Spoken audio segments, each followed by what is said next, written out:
including pushing control via heterotic effective theory further, matter field scalar potentials, using this in moduli stabilization, etc. So with that, I will stop there. Thank you very much, Lara, for a fascinating talk. We have 1 minute for 1 or 2 short questions. We can leave a longer question for discussion session.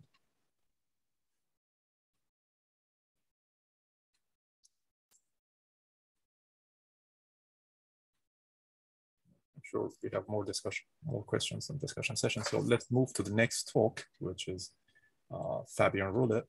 Fabian, would you share your screen, please? I better stop sharing. Yeah. Thank you. No, I can share.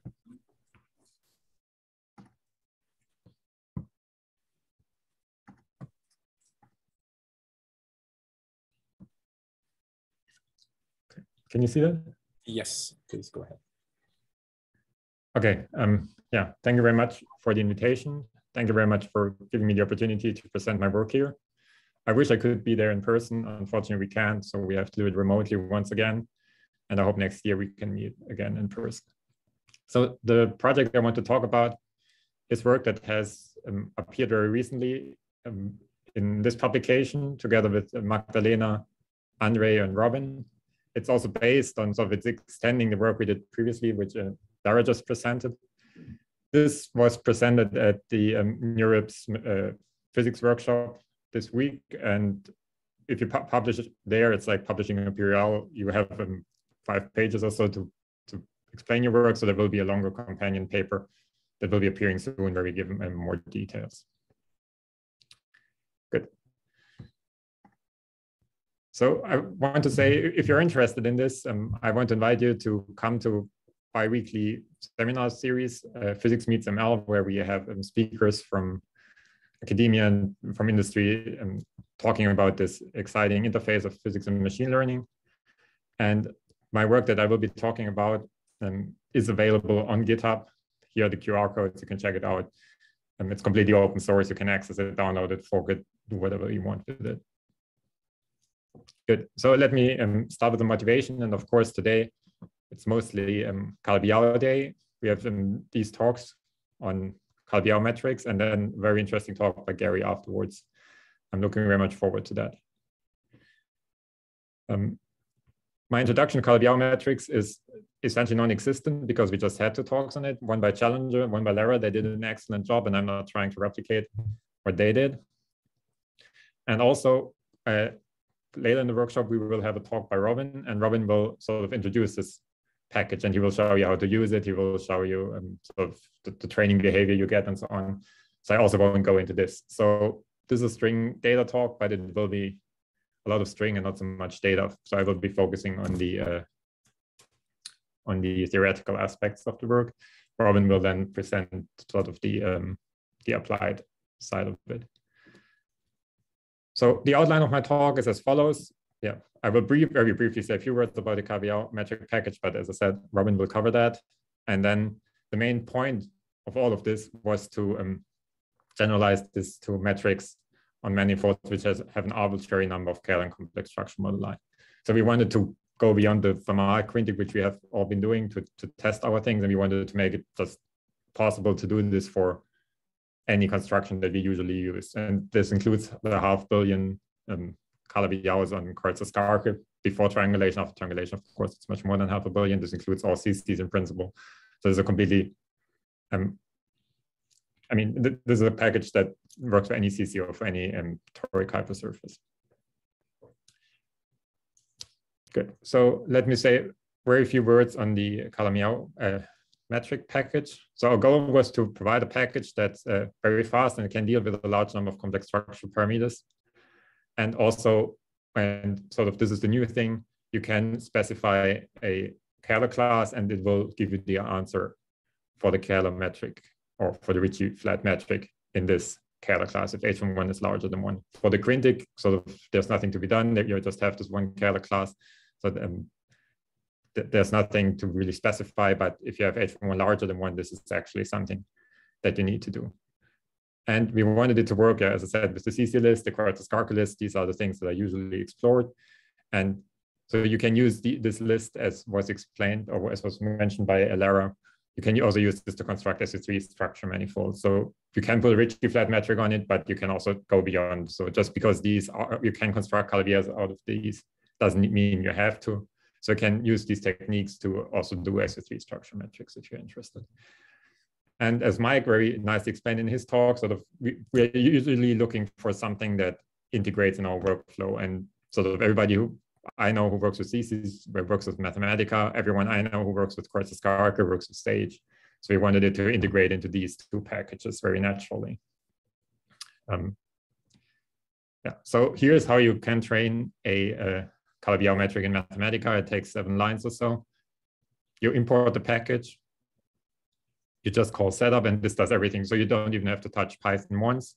This will create a virtual environment in Python in this path wherever you specified it. It will install the package. It will do everything for you. You just sort of specify the polynomial that gives the Calabi-Yau. In this case, I chose the Grindic. As I said, it works more generally.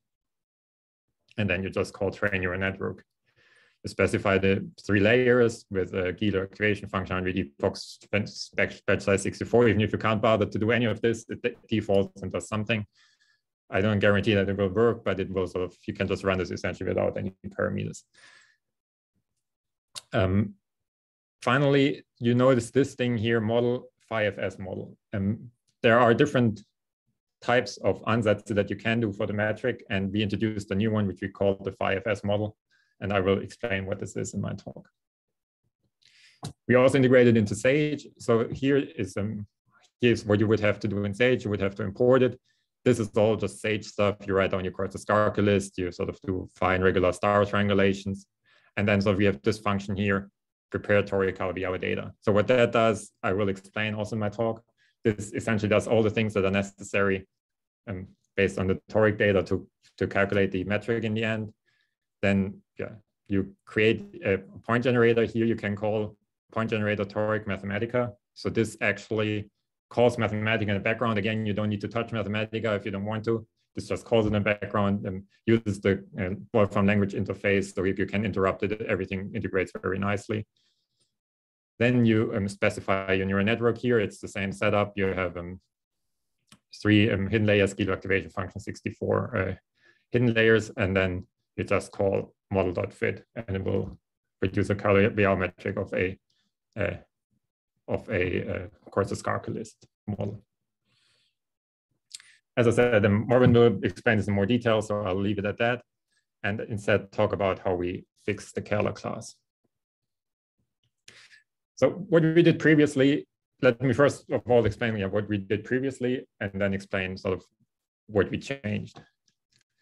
So if you want to optimize Ritchie curvature equals 0 directly, you can do this in principle, and it has been done by Hedrick and Nassar, but this takes calculating for derivatives. So what we did in the previous ansatz then is we looked at the surrogate loss. And in fact, on a Calabi-Yau, you can write down the 1,1 form, J, and when you cube it, you get a 3,3 form. And you can write down the holomorphic 3 form. When you take its complex conjugate and wedge it together, you also get a 3,3 form. And the 3,3 form is unique, so they are related like this. And this actually can be turned into a Monge-Ampere equation, which is a partial differential equation, which says the following: you make an ansatz for a Calabi-Yau metric in terms of some reference metric in some fixed Kerler class, and then you add dd bar phi. So notice that if this is Kerler, sort of you're just correcting the Kerler potential. And this equation here now, this actually turns into a partial differential equation of Monge-Ampere type for this function phi. If I put this ansatz in here, what I get is the determinant of this reference plus dd bar phi is equal to omega, which omega bar. And this specific dependence of the second order partial differential equation is what it makes it a Monge-Ampere equation. You can do that, but the thing is, usually when you solve a partial differential equation, you're actually interested in the solution of the function. In this case, we don't even cared about phi. I mean, phi is a Kerler potential, it's not even well defined. So what we cared about was the quantity dd bar phi. So we only cared about sort of what this is. We didn't even want to know what phi was directly. So the ansatz was we are learning not phi, but we're learning dd bar phi and this correction metric. So if you do this, then essentially this Morse pair equation is not even a partial differential equation anymore. It's just an algebraic equation in this correction metric. So in some sense, Morse pair loss for the previous project is some sort of misnomer because there's no partial differential equation that you're trying to solve. So what this achieves is you start with a Ritchie flat metric. Well, if you just want to extremize R equals 0, you would have to take 4 derivatives. You can write this as a Morse pair equation, which is 2 derivatives in phi. And then if you do not care about phi, you can sort of just set the metric to be d bar phi, and then you have 0 derivatives.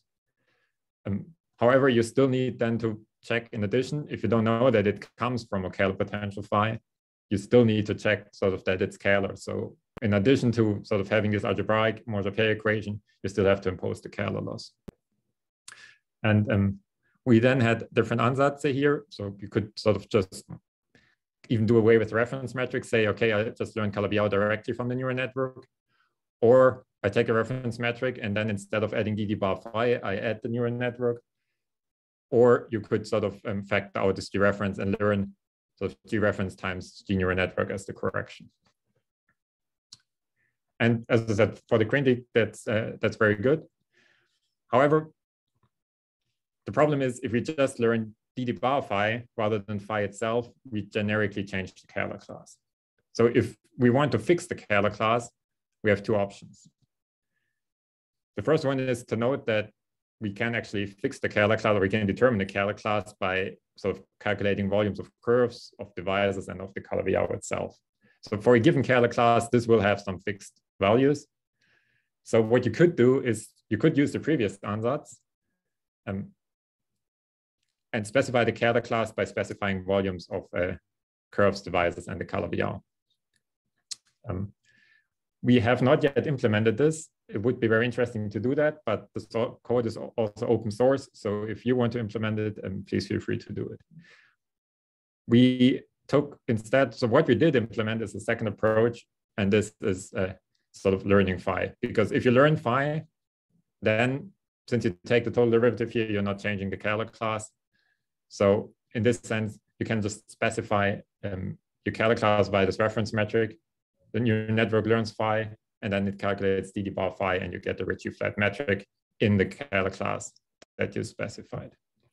So that's the new contribution. This is how we at the moment implement fixing the scalar class if you have more than one scalar parameter. And this would be a second option that we haven't implemented yet. Good. So this is one of the generalizations that we did. The second generalization that we did is we implemented it for toric varieties. And also for CICYs in projects of projective spaces, but this generalization is much more straightforward.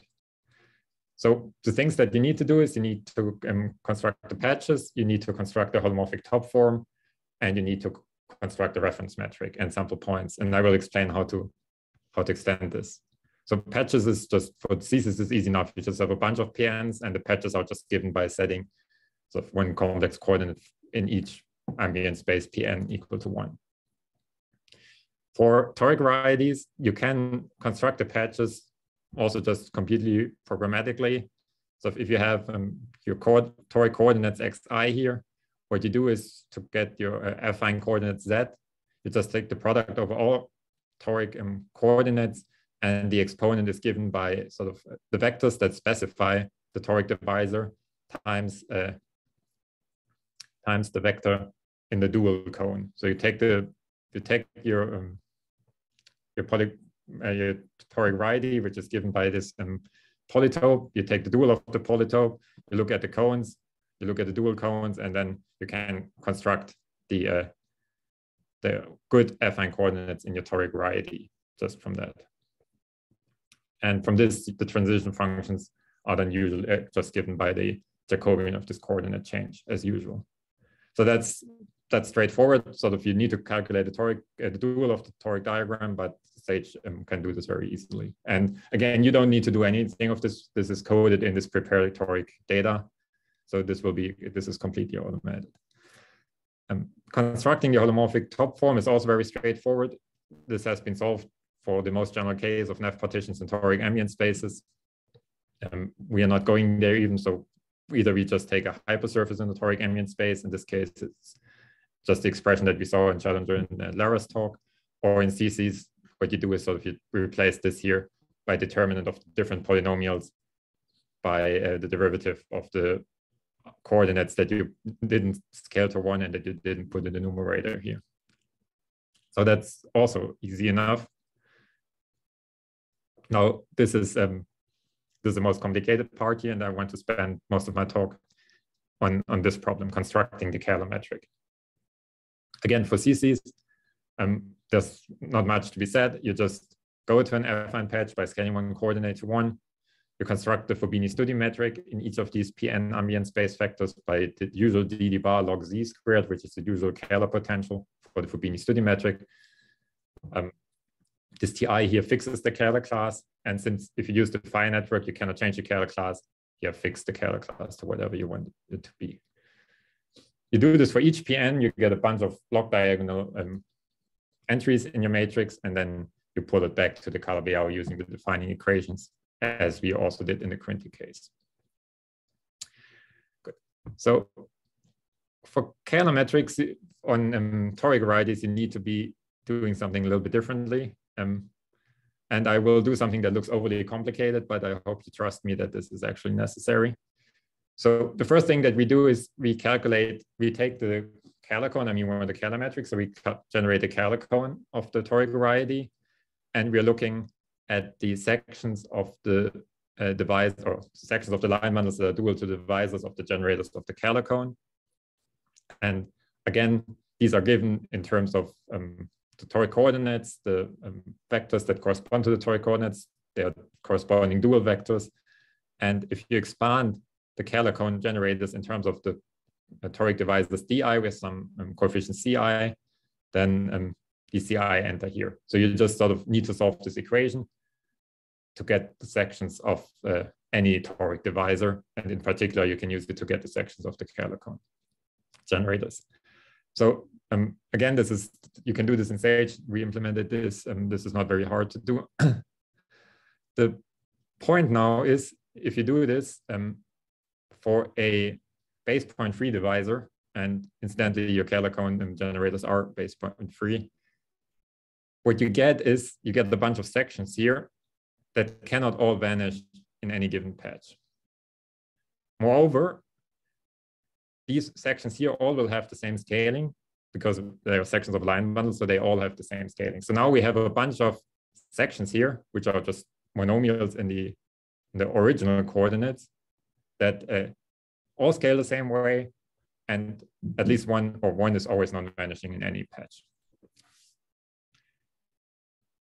This, of course, looks very familiar to just Pn. We have some coordinates or some sections that all have the same scaling and some are non-vanishing. So what you can do is you can construct the map from the toric ambient space coordinates into the projectivization of the zeros cohomology of the Kähler cone generators D here. And I will just call this CPRI. So we have these maps phi I, which map sort of toric coordinates to these sections that I just explained to how to calculate. And in the simple case, this is just the Kodaira embedding that Lara was just mentioning. So if you have just a projective ambient space, the Kähler cone generators are just O of 1. These sections are just X itself. So just mapping X naught to X naught, X1 to X1, and so on. So this map doesn't do something non-trivial. But still, in the case of the toric variety, these things are more complicated monomials, and then this map is actually necessary to construct. But your sections are, your line bundle is very ample, so you still can do this embedding without twisting. Good. So let me just recapitulate. We have our toric coordinates. We can construct monomials, products of these toric coordinates. These will be sections of Kähler cone generators. And these sections now themselves form good coordinates of some projective space P of Ri. So I've mapped something that was not a projective ambient space into something that is a projective ambient space of much larger dimension, because usually you have much more sections than you have toric coordinates. So now what I can do is I can write down a Kähler metric in this projectivized Kähler cone section space. And I can just write down what Laura had on her slides. I can write down log S dagger HS, where H is some Hermitian matrix, and these S are the homogeneous coordinates of this section space. Now this is well defined because, as I said, these S's cannot all vanish and they all scale in the same way. So this is actually a well-defined Kähler potential. The log of something that's non-vanishing is well-defined. Moreover, if I take H equals to 1, I just get log S squared. This is the standard Fubini-Studi metric on this section space. Now I can construct a Fubini-Studi metric in this PRI for each of the Kähler cone generator. And again, I can write this in terms of some non-block diagonal metric, because the different Kähler cone generators will involve the same axis. So this is now mixing the different axes, but this will give you sort of a Fubini-Studi metric, which is block diagonal in terms of the sections, but not block diagonal in terms of the axes. Yeah. So this construction actually allows you to construct a non-Fubini-Studi, but sort of the natural extension of Fubini-Studi Kähler metrics on your toric variety itself. So we did this on the section space, but then we express it back in terms of the axis, and you get a Kähler metric on the toric variety. And then by pulling it back from the toric variety to the Calabi-Yau, you get a Kähler metric on the Calabi-Yau. This is how we get the reference metric. And we need to use this reference metric to sample points. And this will be the last part of my talk. How do we actually sample points on the torus? So to do this, we use a theorem of Schiffmann and Zeldich. And I think we should really give credit to Mike Douglas and others who dug this out of the literature when they used this first in 2006. So they were really the ones who found it, and sort of I came across it in their paper, not in the original Schiffmann-Zeldich paper. These are two mathematicians. And essentially what they are saying is that the zeros of random sections are distributed according to the Fubini-Studi measure. So now Douglas et al. took this statement and turned it into a very efficient sampling algorithm that Challenger described, where you sort of sample points on a sphere and connect this with lines and intersect it with the Calabi-Yau. Nothing of this is in the original Schiffmann-Zeldich. So this was sort of Douglas et al. Making Schiffmann-Zeldich more efficient. But on the other hand, this method does not generalize to our case. At least I couldn't see how to generalize it. So we need to go sort of more back to the roots of what Schiffmann-Zeldich actually says. And they actually say you need to construct sections, take random sections, and then find the zeros of these sections. So here's what we do. We take our projectivized Kähler cone sections, PRI, and now we have these different S's, which are just products of the toric coordinates, and we build a random section in this projectivized Kähler cone space PRI by just sort of summing up these monomials with coefficients AI, and these coefficients are drawn from a random Gaussian, and they are IID, so independent identically distributed. So what does independent mean if these sections depend on the different, they all depend on the axis? Independent means with respect to an orthogonality that you have defined by your metric H previously. So if you saw here, this H sort of defines a notion of, defines an inner product of sections. So it defines a notion of orthogonality in the section space. And if you choose the standard H equals 1, then sort of all the S0 will be orthogonal to H1 and S2 and so on. You can choose something different, but then you need to change sort of how you expand this. So now what we need to do according to the theorem of Schiffmann and Zeldich is we need to find the zeros of these random sections, capital S here, intersected with the Calabi-Yau, which itself is a section of the anti-canonical bundle. The problem that we face here is that the hypersurface is expressed in terms of the x's and not indeed in terms of the s's, because we wrote it in terms of the toric coordinates. And secondly, there are more sections than toric coordinates, which necessarily means there are relations among the sections if we re-express them in terms of toric coordinates. So the first one is not a big problem. We can write a Calabi-Hopper surface just in terms of the sections of the Keller cone generators. So we can replace these products of X's by products of S's. This would then actually give us a hypersurface in a product of projective spaces. So it looks kind of like a CC. But the problem is that the sums of these RIs here is larger than 4 because we have more sections than coordinates. So you would have embedded your manifold into a projective space that's not 4-dimensional anymore, but higher dimensional. So if you just cut it out with a hypersurface, you're not getting a Calabi-Yau threefold. What you need to do is you need, in addition to impose the relations of the sections. You can do that if you can figure out what the relations of the sections is. They are in general higher CICYs.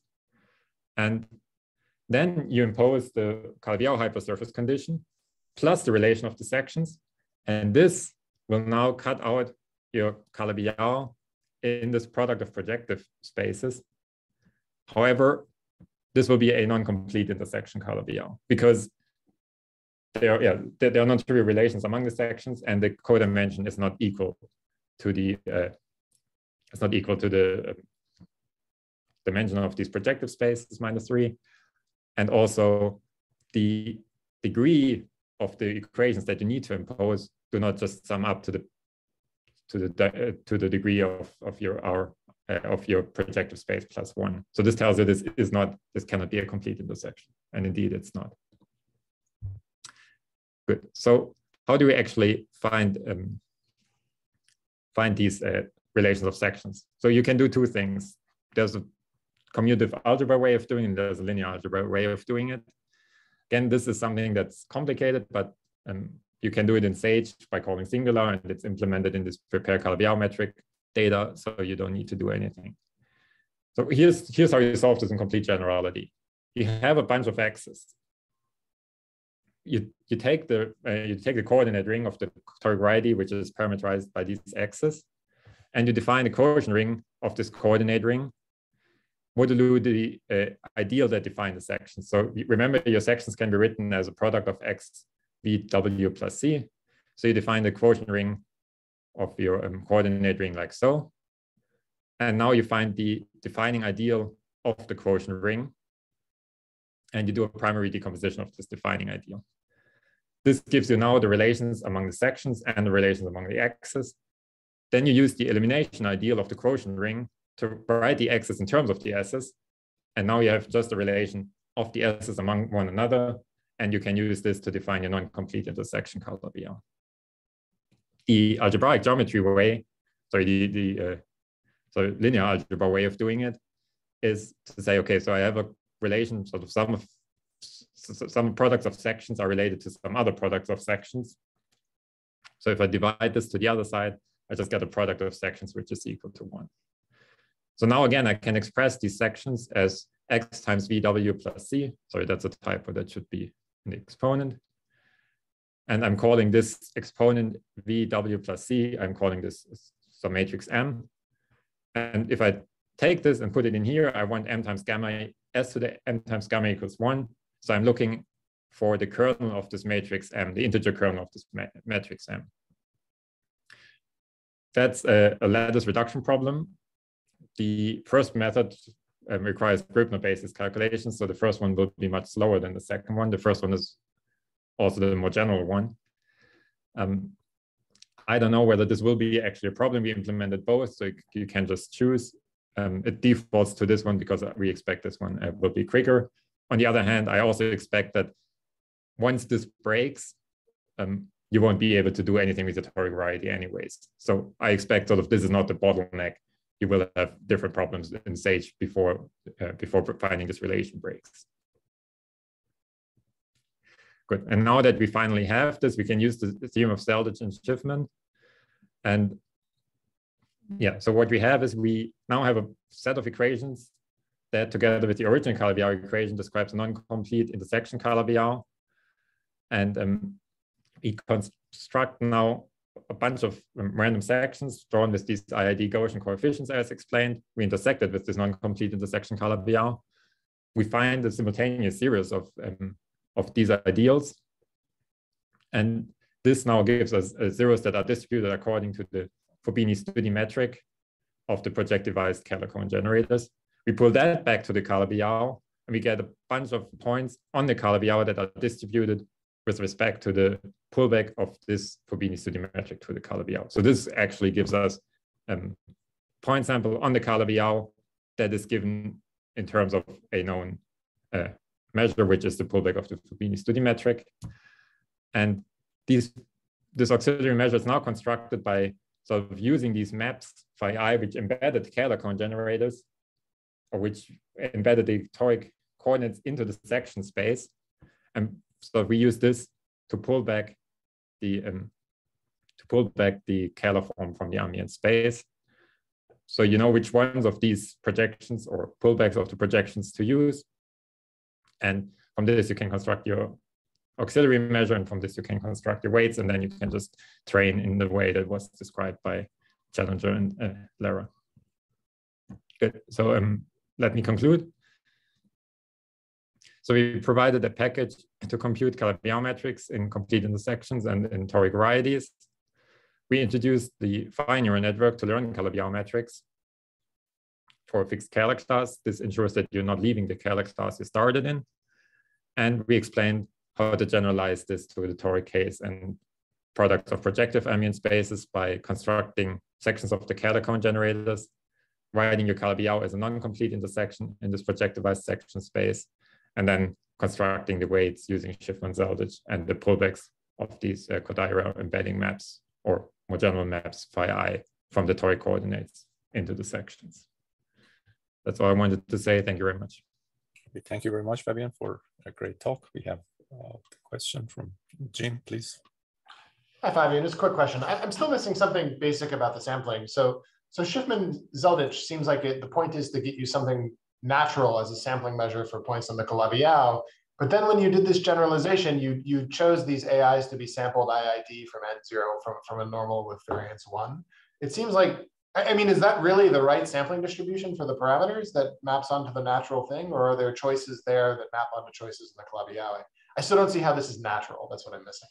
Yeah, it's so for some reason, this is the, I mean, this is the theorem of Schiffman and Zeldich. Schiffman and Zeldich tell you if you take sections of a projective ambient space, yes, so built out of section monomials, whose coefficients are IID Gaussian sampled with a zero mean and unit variance, the zeros of these sections will be distributed with respect to the Fubini-Studi metric. This is the theorem. Unit variance from a normal? Zero mean and unit variance of a normal Gaussian distribution. Okay, so that really interesting. Okay, so to me that seemed like there was a lot of degrees of freedom you could have chosen for how you would draw the A's, and indeed they're actually using that distribution as the natural one in their paper. Exactly, they are showing if it, because I mean the reason is sort of this is something like an SUN+1 metric, and this one is a rotational symmetric. Yeah. So drawing from a Gaussian will give you something SUN symmetric. And yeah, you can think of CPN as being, you know, you take this implied quotient by U1, so you get a round measure, and this is why I agree. Right, needing it IID and symmetric is actually fixing a lot of the degrees of freedom, and then you just play with the variant. Thank you. Yeah. I just didn't see that. Yeah, exactly. So it's completely non-trivial, but sort of they show it in their paper here. They show that this actually gives rise to the Fubini-Studi. But I can see how it's much more constrained than I had originally seen. So thank you for the question. Eva, please. Yeah, thanks for the interesting talks this morning. I have a question kind of in the spirit of what Lara said about doing things at the same time, like she was talking about the bundle. There's, you know, if you look ahead, if you want to use this for string theory, there will be an important role for the warp factor. There will be a higher dimensional metric, and there will be a warp factor and a conformal factor, and those will address this metric. Or address whatever the internal metric is, depending on your choice of corner of the landscape to study. So I want to know if, I was wondering how many of these methods will kind of extend to that. It might be something that I'm thinking you might want to do in parallel in the same spirit that Lara was talking about, doing the bundle at the same time as doing the Calabi-Yau.